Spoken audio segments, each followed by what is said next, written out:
of the FTFL Weekly Update, owner of the Hulkamaniacs, and of course, your king. Here we are. I'm getting myself all dressed up and ready to come onto the show dressed up. My apologies. It's been a long day, but I found time. That's right. Lots going on today. Plans were scrapped. Weekend has been rearranged. But that's right. I care. I found time. I made it work. And here I am for the FTFL Weekly Update, Week 6. Oh my goodness! New records have been set. I mean, obliterated on both ends of the spectrum. John Linkowitz at 155.5 set an all-time record points in one single game.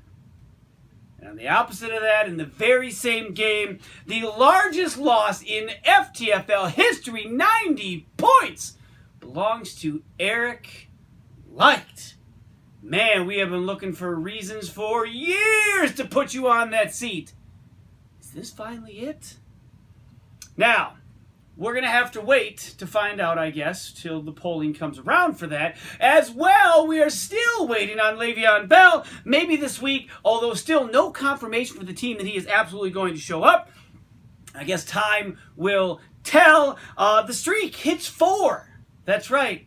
This guy, 4 wins in a row. Now, on the other end of things, the losing streak of Matt hits 4. More on Matt's team later. Couple trades involving yours truly this week. That's how you use that salt marsh, in case you're wondering. Yours truly, Chris Carson, straight up for Will Fuller, the 5th, and Alex Smith in a 5th-round pick for Jared Goff in a 10th-round pick. Looking to just add a little, tweak a little, keep the ball rolling. Now, tensions, man, they are building. You can feel it. We are now 6 weeks in, 7 weeks to go. Where are you in your quest for that magic number 7? I will tell you where I sit right now, because the first game is the Hulkamaniacs at 3-2, taking on the Pit of Misery, Dilly to the Dilly at 2-3, Brother Bowl Part 2. Of course, last week I beat Andy, and this week I beat Andy again, 86-85. It was a comeback, not necessarily of epic proportions as far as how much I was down. However,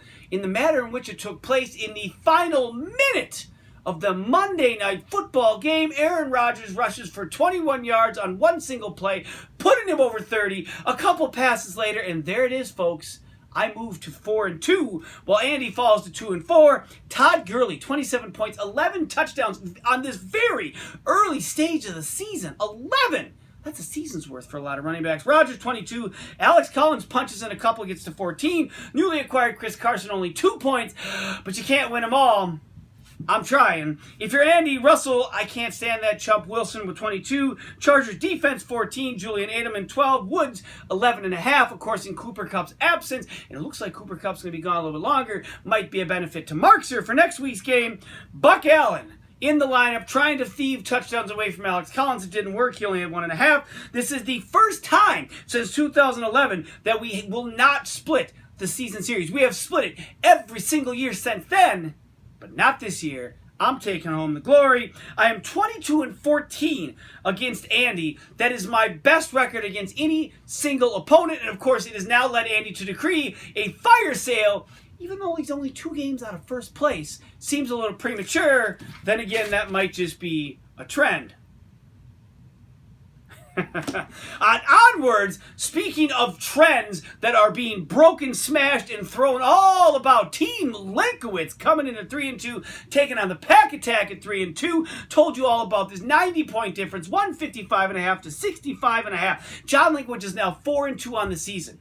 You have to go all the way back to 2013 to find the last time John started 4-2. And since then, in the subsequent years, 14, 15, 16, 17. If you take all first 6 weeks of those seasons and combine them all up, over that span, John had 4 wins. Things are a-changing. Now, of course, John is owing it all to him kicking a keeper. He's trying to prove his point. He doesn't quite seem to get that there's no logical explanation for doing this. However, John, the rest of your team is picking up the slack. All those second-round picks seem to be panning out. In particular, Tyreek Hill, 33.5 points. Saquon Barkley, 28.5. Carson Wentz, 22. And the keeper, 23. Isaiah Crowell, 3 points. Minnesota's defense, 7. The only two that were in single digits. Crowell had a record-breaking performance last week, not so much this week. And the vaunted Vikings defense, only 7 again. Doesn't really matter because, my goodness gracious, he crushed him, and it could have been worse. Marquise Goodwin on the bench with 26. If you're Eric, Phillip Rivers, 20. Mason Crosby, 18. No one else above 7.5. Only 6 points on the bench. You were destined for a whooping, and 3-0 by all means has been accounted for on the show that was false. There was no way your team should have even been that good. The question now is, how far will you fall? Speaking of falling, Pump, that's right, formerly known as the Salt Shaker Dance, is now back to Pump, Putin and Trump's love child. I think there's a satanic love. I don't remember what it was. Stops the free fall, ends the skid, came into this 1-4, taking on first place 4-1. Mana, 3-time Lucky Pants champ, and someone's counting your money as we speak. Mana, but no more. The streak is stopped. 132 for Swart, 96.5 for Markser. If you're Swart, the Karima Kazi is back in full force with 24.5. Baltimore's defense, 21. Cam Newton, 20. Sony newly acquired Michelle with 18. John Brown with just 1. That's okay. He didn't need him. If you're Markser, James Conner, 22, and you keep looking at those points, and every week he keeps playing amazing football. If Bell comes back, will it even matter? Can you give the ball to Bell instead of James Conner? Right now, I don't think so. Adam, the White Mamba Thielen with 19.5. O.J. Howard with 12. David Johnson chips at 11. Jacksonville's defense, who he did get up early and reach, kind of like John, but not that early for the defense. Only 3 points. They were the only one under 5.5. Markser, record against Swart. Get this.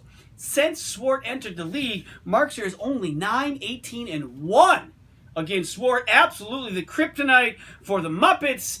However, we're not moving on to kryptonite, yet another material, I guess similar in crystal formation. Ladies and gentlemen, it's time once again. Don't be salty. Welcome to Don't Be Salty.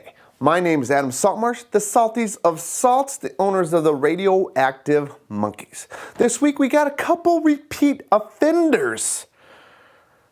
That's right, repeat offenders. You just don't get it. But here we go. Jeff, you're not the king anymore. You're tied with first place with me at the Hawkamanias. And hey, you're 4-2 now. The Pump, 100% efficiency. Don't be salty. Matt, my friend. Really? I mean, come on. Seriously. Like, we've talked about this. We helped you out. We send you text messages saying, hey, he's out. He's out. I mean, we're like running your team for you. I mean, you're just building that pyramid of salt. I mean, you're taking those little salt blocks that you get at the Perkins and you're stacking them up. You're just stacking them up. You're architecting that pyramid. You're just, I don't get it. Do you need me to run your fantasy football team for you? Because I will. Because I'm the salt guy. I won't pour salt down on me. You know what I'm saying? All right? But thanks for the $5. Don't be salty. I would never have thought in all my years playing fantasy football with you fine gentlemen that Eric from the Pack Attack would be a repeat offender. The guy who has not been on the DSEM Award, the toilet bowl of awesomeness, the holy shrine of this league. Nope, never been on it. Never. Once. Until this week. It just saddens me. I mean, history was being made in more than one way. One, for a guy that has kept a kicker that kicked you all around the field this week. He scored 155.5 points. That is the ultimate record of our league for the most points ever scored. But no, you had your kids submit your lineup again, and you were doing all these crazy little things. I'm just kind of speechless. I'm like, Matt has been on the show. You've been on the show. You guys are both on the show again. 2 weeks in a row. But Eric, 90-point spread. That's like the distance between Major League Baseball's bases. 90 feet. 90 points. That's huge. You went from 3-0 the first 3 weeks to 3-3. You've lost 3 consecutive times. We thought you were rising up. No. This week, you got kicked in the old nads. But you know what? I'll give you a free pass. Till next week. Saltmarsh, signing off. All right, so I guess just real quick, a couple thoughts on this. One, it's the Hulkamaniacs, not the Hulkamania-us. I did like the touch that you put Matt's segment with the Cleveland Browns stadium in the background. I'm not, maybe you were trying to relate that situation, maybe not. I don't know. Salt cubes, no, those are sugar cubes in most restaurants. And kids submitting a lineup. Like, I think that maybe, just maybe, if you're Matt, that might not be a bad idea. They might have access to phones. They can keep tabs on these things while you are busy with other stuff. Just saying. It's a thought. You know what? All done with Don't Be Salty for this week. Thanks again for Saltmarsh for doing that. On to the last 2 games of the week. The King of the North at 3-2 taking on Ryan Deesum. And the looking like a helium-filled balloon 3 weeks after the gas went in, saggy titties and balls. At 2-3. Started 2-0, lost 3 in a row. There will not be a fourth, because on the Monday night game, Robbie Gould came to the rescue, 107.5 to 101.5. King of the North, now 3-3. Deesum 3-3. If you're Ryan, Matt Ryan, 28 points.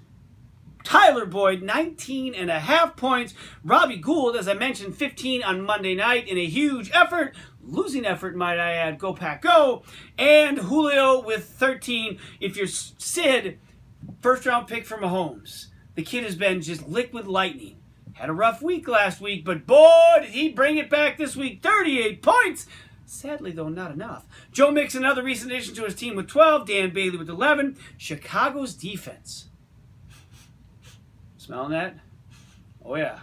I recognize that smell. 5 points! Typically, on average, they were making 15. Now, my math isn't as sparkly clean as the folks up in Browerville, but I'm pretty sure that 10-point difference could have been a victory for the King of the North. Instead, it is a loss. By the way, Sid has the second lowest point total against, but it isn't helping because he still is only 3-3. Onwards, last game of the week, and boy, has there been some conversation about this one. The Architect of 1-4 taking on the Radioactive Monkeys, who are now streaking at 3-2 ever since the acquisition of Melvin Gordon. Saltmarsh has been undefeated. Gordon, 29 points. Tom Brady, 18. Antonio Brown, 14.5. DeAndre Hopkins, 12.5. Points all over the place. If you're Matt, 72.5 points. You got 25 from Devontae Adams. You got 18 from Harrison Butker. 12.5 from Ezekiel Elliott. I will tell you who you got no points so from. That was Devontae Freeman and Ryan Tannehill. Why? Because they didn't play this week. Guess what? They're not playing next week either. I don't know what else can be said that hasn't already been said. All I can suggest to you is that you need to be prepared and you need to plan ahead. It's pretty simple. I guess that's it. Now, for Saltmarsh, I said Sid was the second fewest points against. Saltmarsh is the fewest points again by 100-point margin. So don't be fooled by this, I guess, recent surge to 4-2. Yes, Melvin Gordon has looked good, but when you have 100 points fewer scored against you than any other team in the league, you better be 4-2. You better be. On to the stud, the dud, the Deesum update before we wrap this up. Stud of the week, we had a couple of options. Todd Gurley with 27, Melvin Gordon with 29, but let's be honest, the highest score on the league-setting, record-breaking performance Tyreek Hill with 33.5. Now remember, Saltmarsh traded a second-round pick away for Tyreek Hill. I bet he'd like to have him back now. Dud of the week, that's right. Duh, Bears. 5 points. You average 15, 10-point difference. There's your victory, King of the North. Instead, you are just the king of the mediocre. The decent update. Well, let's see. Eric lost by 90. I think that's probably noteworthy. Matt. Spin a lineup. Play along. Take time. I don't know. Plan ahead. Please. Please. And oh, by the way, John kept a kicker. Next week's games, quite a slate here staring us in the face. First place on the line, Mana three-time lucky pants champ Mana at 4-2 taking on, that's right, your king, the Hulkamaniacs, also at 4-2, first place in the North on the line. The Pit of Misery, Dilly Dilly, looking to rebound 2-4 versus the Architect 1-5. At the time of filming, still no lineup submitted. Of course, there's time, but who knows if it'll even be a complete lineup when it is finished. Linkowitz 4-2. Taking on Pump at 2-4. Ryan Deesum, and you know what? Taking on the Monkeys 3-3 versus 4-2. If he wins, he'll have a share of the first place in the South, which by far and away is the inferior division of this season. Lastly, the Pack Attack looking for anything of substance at 3-3, taking on the King of the North at 3-3. As I've said the last few weeks, and I'll say it again, Andrew McBride, Fargo, we are pulling for you. Get better, please, soon. Until then, this is Brett Sieber. This has been the FTFL Weekly Update. And I apparently have to get better technology. Until next week, peace!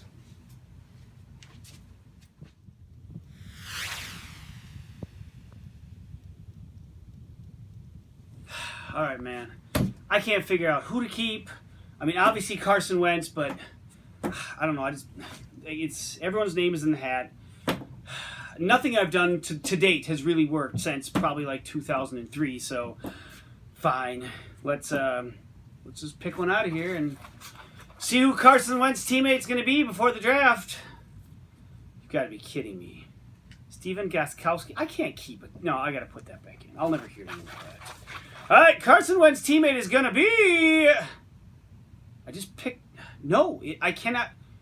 No, sorry, Gostkowski. I know, hashtag polls stick together, but no, it's not going to work. Fine, let's... Last time, who is Carson Wentz's opponent, teammate going to be?